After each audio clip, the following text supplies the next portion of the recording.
भाइयों और बहनों, राष्ट्रपति जी ने आपातकाल की घोषणा की है। ये है इलाहाबाद हाई कोर्ट, जो कि एपिसेंटर है स्टोरी का।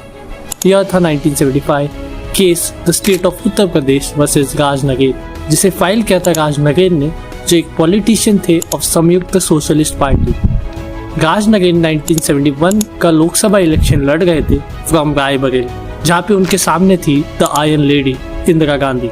But Raj again was confident कि वो जीत जाएंगे और उन्होंने अपनी जीत की खुशी में एक रैली निकाल दी, वो भी बिफोर द रिजल्ट आए एंड अनफॉर्चुनेटली राज नगेन वो इलेक्शन हार गए and that with a huge difference.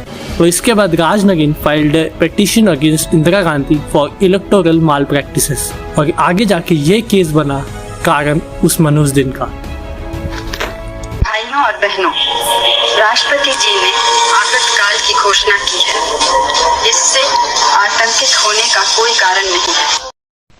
PN Dhar, जो कि प्रिंसिपल सेक्रेटरी थे ऑफ प्राइम मिनिस्टर, और एचवाई शारदा प्रसाद, जो कि इंफॉर्मेशन एडवाइजर थे ऑफ प्राइम मिनिस्टर, दोनों का ही मानना था कि Allahabad high court verdict was not the only reason for emergency, but emergency का कारण थी एक स्ट्रिंग ऑफ पॉलिटिकल मिसकैलकुलेशन, वो भी during 3 simultaneously confrontations against Indira Gandhi, जिसमें पहले था नव निर्माण आंदोलन, जिसे लीड कर रहे थे Morarji Desai in Gujarat from December 1973। दूसरी थी railway strike led by George Fernandes in May 1974। Last था संपूर्ण क्रांति आंदोलन लेड बाय जयप्रकाश नारायण और नानाजी देशमुख, जो चल रहा था फ्रॉम मार्च 1974। ये पॉसिबल था कि इंदिरा गांधी इमरजेंसी लगा देती इवन अगर हाई कोर्ट का 12 जून 1975 का जजमेंट उनके पक्ष में आया होता। वैसे भी जजमेंट के पहले कुछ वीक्स में इंदिरा गांधी अपनी अलग अलग स्पीचेस में दोहरा चुकी थी that the nation needed a shock treatment. Bishan Narayan Tandon, जो कि जॉइंट सेक्रेटरी थे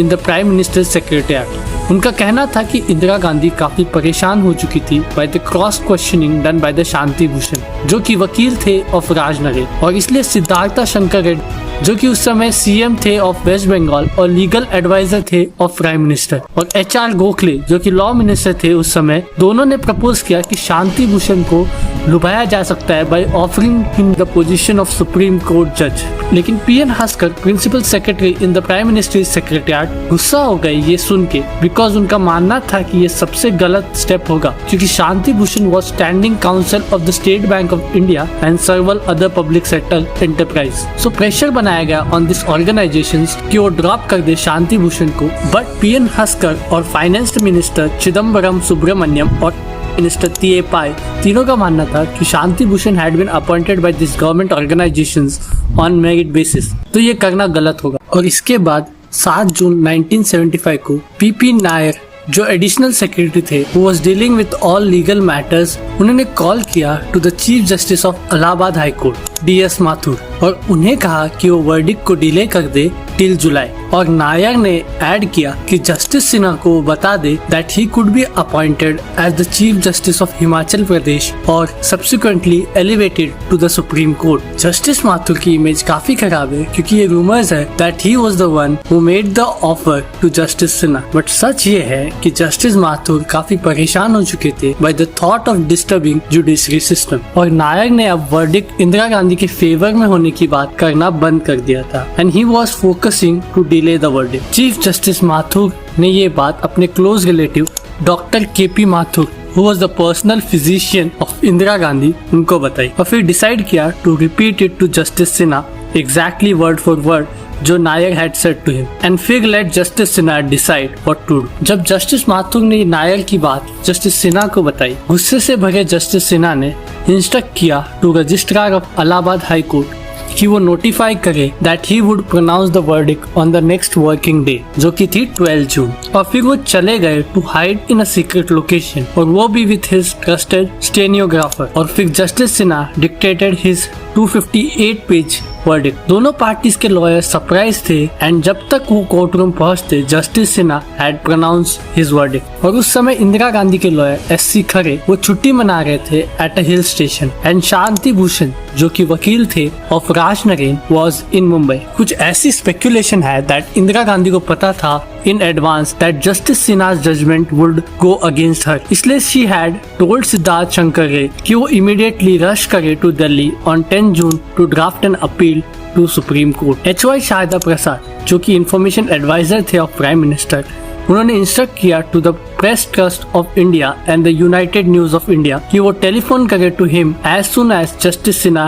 delivers his verdict. Indira Gandhi का पहला रिएक्शन था वाज टू रिजाइन। उनके प्राइवेट सेक्रेटरी R.K. धवन ने टाइप किया her resignation, but before her resignation Jagjivan Ram ने अगले प्रधानमंत्री के रूप में घोषित होने के लिए कड़ी मेहनत करना शुरू कर दिया। इंदिरा गांधी को शक था on Jagjivan Ram right from 1962, जब माना जा रहा था that he will be the successor of Jawaharlal Nehru. Jagjivan Ram इस हद तक जा चुके थे that he asked Indira Gandhi to support him to succeed her father. Yashwantrao Balwantrao Chavan भी अगले प्रधानमंत्री की होड़ में लग गए और इंदिरा गांधी को उनके बारे में भी पता था क्योंकि as a home minister Yashwant Rao ने उनका फोन टैप किया था। संजय गांधी जब लंच टाइम में अपनी मारुति फैक्ट्री से वापस आए तो उन्होंने इंदिरा गांधी की रेजिग्नेशन की बात को खारिज कर दी। ऑन 24 जून 1975 ऑन वेकेशन जज जस्टिस V.R. कृष्णन अय्यर ने कोई स्टे ग्रांट नहीं किया बट एक कंडीशनल ऑफर रखा दैट इंदिरा गांधी प्रधानमंत्री बनी रह सकती है बट उनको पार्लियामेंट में वोट करने का अधिकार नहीं होगा। इंदिरा गांधी के पॉलिटिकल अपोनेंट्स गैदर हुए at residence of K.S. Radhakrishna जो कि हेड थे of Gandhi peace foundation. On the evening of 25 June 1975 Jayaprakash Narayan, Morarji Desai, Raj Narain, Nanaji Deshmukh, Madan Lal Khurana और बड़े बड़े पॉलिटिकल लीडर्स गैदर हुए in the front of huge crowd at Delhi Ramlila Maidan to call Indira Gandhi to resign. Jayaprakash Narayan की यादगार स्पीच जिसमें वो दोहराते हैं रामधारी सिंह दिनकर की कुछ पंक्तियां, सिंहासन खाली करो जनता आती है। जयप्रकाश नारायण ने इनकरेज किया to police and army not to obey the orders which they consider illegal और अनकॉन्स्टिट्यूशनल। उन्होंने आह्वान किया सिविलियंस को कि वो भी टैक्स पे न करें। मोरारजी देसाई जो कि काफी रिस्पेक्ट करते हैं लॉ एंड ऑर्डर, उन्होंने भी ऑर्डर किया टू जर्नलिस्ट कि वो इंदिरा गांधी के घर को चारों तरफ से घेर ले और हटे ना जब तक इंदिरा गांधी रिजाइन न कर दे। विजू पटनायक जो कि कलीग थे ऑफ जयप्रकाश काफी घबरा गए after JP statement that army should not follow the orders और उन्होंने कहा दैट मैंने वार्न किया था ऐसा एक्सट्रीम स्टांस मत लो, तुम इंदो को पुश कर चुके हो और अब वो रिटेलिएट करेगी और वो भी काफी हार्श रिटेलिएशन होगा। रामलीला मैदान से लौटने के बाद JP नारायण, मोरारजी देसाई, सुब्रमण्यम स्वामी और अदर पॉलिटिकल लीडर्स डिनर कर रहे थे एट राधाकृष्णा's रेजिडेंस। तभी सुब्रमण्यम स्वामी ने नोटिस किया इंटेलिजेंस ब्यूरो के ऑफिसर्स को in plain clothes outside the residence और स्वामी ने आशंका जताई that they would be arrested. JP Narayan और मोरारजी देसाई दोनों ने रिप्लाई किया दैट जवाहरलाल नेहरू की बेटी would never ever think of doing such a thing, लेकिन सुब्रमण्यम स्वामी कन्विंस नहीं और उन्होंने फिर से पूछा एंड JP रिप्लाई क्या वो इतनी पागल है, ये उसका अंत होगा। बट क्योंकि सुब्रमण्यम स्वामी कन्विंस नहीं हुए he quickly left to his residence और उसके कुछ देर बाद मोरारजी देसाई भी अपने घर चले गए। आधी रात के बाद राधाकृष्ण के रेजिडेंस के बाहर हफ्तों से निगरानी रखे हुए पुलिस ने उनके दरवाजे पे दस्तक दी। एक पुलिस वाले ने इंदिराहास के सीने पर रिवॉल्वर रखा और एक पुलिस वाले ने JP नारायण के बारे में पूछा। राधाकृष्ण ने पुलिस वाले को कहा क्योंकि JP का दिन थकान वाला था अगर वो उन्हें और 2 घंटे सोने दे सकते हैं। पुलिस वाले ने इस बात पे एग्री कर। इस बीच चंद्रहास ने बगल के पड़ोसी के घर पे जाके नानाजी देशमुख और मदन लाल खुराना को फोन कर दिया। वो were at RSS headquarter at Rani Jhansi road और उन्होंने मैनेज किया to escape 15 minutes before the police arrived there. Morarji Desai ने चंद्रहास को कहा कि वो बच नहीं पाएंगे और इसलिए वो पुलिस के आने और उन्हें गिरफ्तार करने का वेट करें, जो पुलिस ने कुछ अगले मिनट्स में ही किया। जब चंद्रहास ने राज नरेन को कांटेक्ट किया तो पुलिस उन्हें अरेस्ट करने के लिए उनके घर पे पहुंच चुकी थी। चंद्रहास ने टिप किया to a couple of reporters of United news of India to rush to the parliament state police station. Radhakrishna JP के साथ पार्लियामेंट स्टेट पुलिस स्टेशन गए जहाँ JP ने मैक्सवेल पेरियर को सरेंडर कर दिया और उन्होंने अपना फेमस बयान दिया विनाश काले विपरीत बुद्धि। हालांकि पुलिस के पास राधाकृष्ण के खिलाफ अरेस्ट वारंट था लेकिन वे सीधे तौर पे उन्हें हिरासत में लेना भूल गए।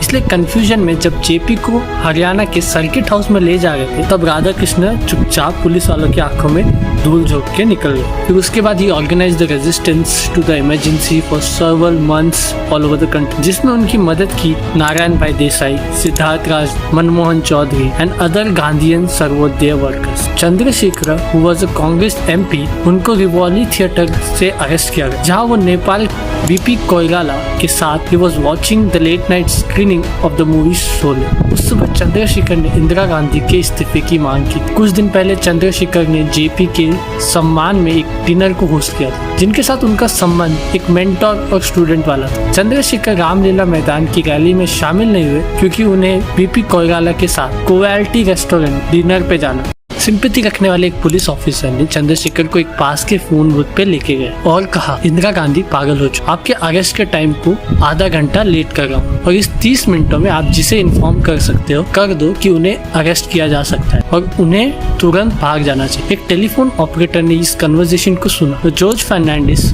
को बता दिया, जो उड़ीसा के गोपालपुर में अपने परिवार के साथ छुट्टियां मना रहे थे। फर्नांडिस ने अर्न किया था gratitude of female telephone operators bye fighting for improving there working condition. अपनी लुंगी पहनकर जॉर्ज फर्नांडिस पुलिस के आने के कुछ मिनट पहले अपनी कार में बैठ के निकल गए। सिंपैथी रखने वाले पुलिस ऑफिसर ने चंद्रशेखर को अपनी कार में बिठाया और कहा, I have orders to take you to Parliament Street police station. लेकिन वहां जाने से पहले गांधी पीस फाउंडेशन चल और देखते हैं कि जेपी के साथ क्या हो रहा है और जिसे वार्न कर सकते हैं उसे वार्न कर देंगे। लेकिन जैसे ही वे जेपीएफ पहुंचे, जेपी को पुलिस पहले ही एक कार में बिठा रही थी। बिहार के कार्पोरेट ठाकुर भी पहुंचे, लेकिन जैसे ही पुलिस उन्हें गिरफ्तार करने लगी, चंद्रहास ने पुलिस को विश्वास दिलाया कि ठाकुर जेपीएफ के सिक्योरिटी गार्ड थे। इसके बाद पुलिस चंद्रहास को दरियागंज पुलिस थाने लेके गई और उन्हें घंटों तक पीटा। एक सीनियर पुलिस ऑफिसर ने सुबह 4 बजे सुब्रमण्यम स्वामी को फोन किया और उनसे पूछा कि if he could come over